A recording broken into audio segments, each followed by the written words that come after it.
The old house sat on a hill overlooking the desolate, fog-shrouded coast. Its windows, like vacant eyes, stared out at a world that had long forgotten it.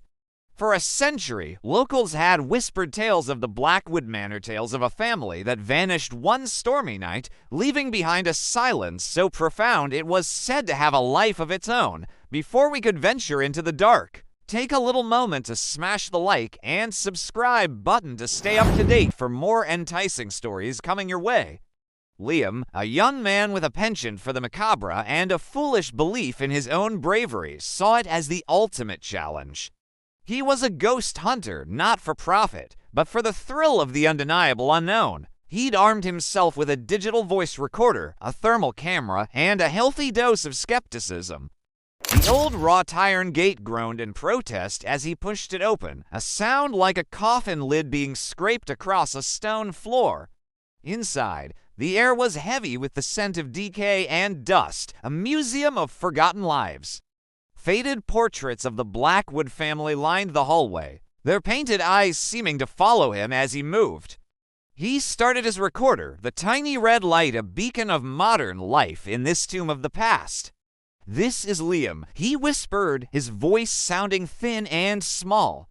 Entering Blackwood Manor, 11:47 p.m. Temperature is holding at 55 degrees Fahrenheit. He wandered through the downstairs rooms, the grand ballroom, where a single, dusty chandelier hung like a broken promise, and the library, with books whose pages had long since turned to dust. The thermal camera showed nothing but cool, inanimate objects. The voice recorder captured only the sound of his own heavy breathing and the creak of the floorboards beneath his feet. "Nothing yet," he murmured to the recorder. "Just a lot of old wood and bad memories." Then he heard it, a faint sound, like dry leaves rustling across a stone floor. It came from the top of the grand, winding staircase. He aimed his thermal camera, but the screen remained a uniform blue.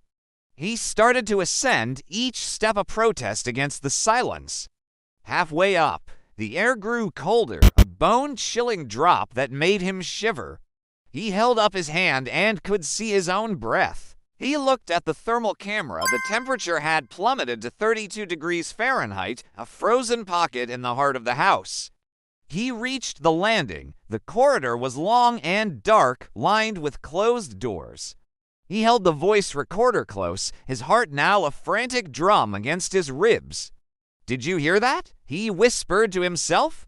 That's when the whispers began. At first, they were too soft to make out, a sound like sand sifting through fingers. He held the recorder out, hoping it would capture something his ears couldn't. The whispers grew louder, more distinct. They seemed to come from all directions at once, a chorus of hushed, desperate voices. "Lost, so cold, find us, find us." Liam's blood ran cold. He clutched the recorder, a lump forming in his throat. This wasn't just a draft or the house settling. This was something else. He backed away, his foot catching on a loose floorboard. He stumbled, falling hard against a closed door. The door groaned open slightly. A blast of frigid air hit him, carrying with it a scent so foul it made him gag, the cloying, sweet smell of decay, stronger than anywhere else in the house. The whispers from inside the room were now a cacophony of pleas and sobs. "Trapped. You must help us. He is coming. He is always coming."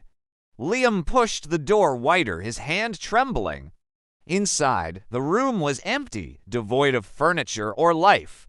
But his thermal camera screen flashed with a brilliant, pulsing red, a spot of extreme heat in the center of the room. It was an impossible anomaly. He pointed his voice recorder toward the heat. The whispers became a terrifying roar. "He's here. He knows. Get out. Get out."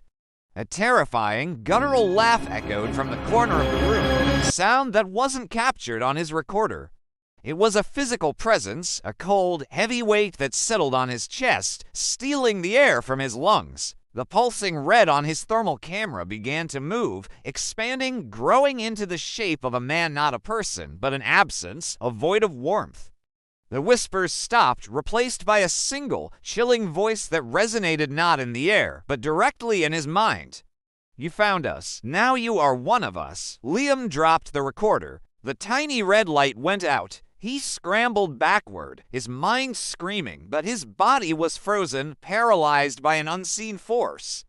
The thermal image, the red man, drifted toward him, its formless arms outstretched. The final sound recorded on Liam's voice recorder was a sharp, strangled scream, followed by the sickening thud of something heavy hitting the floor. Then, only the chilling whispers returned, softer now, a sound like dry leaves rustling. The old house on the hill stood silent once more. The wind howled, the fog rolled in from the sea, and the whispers in the dark found a new voice to add to their mournful chorus.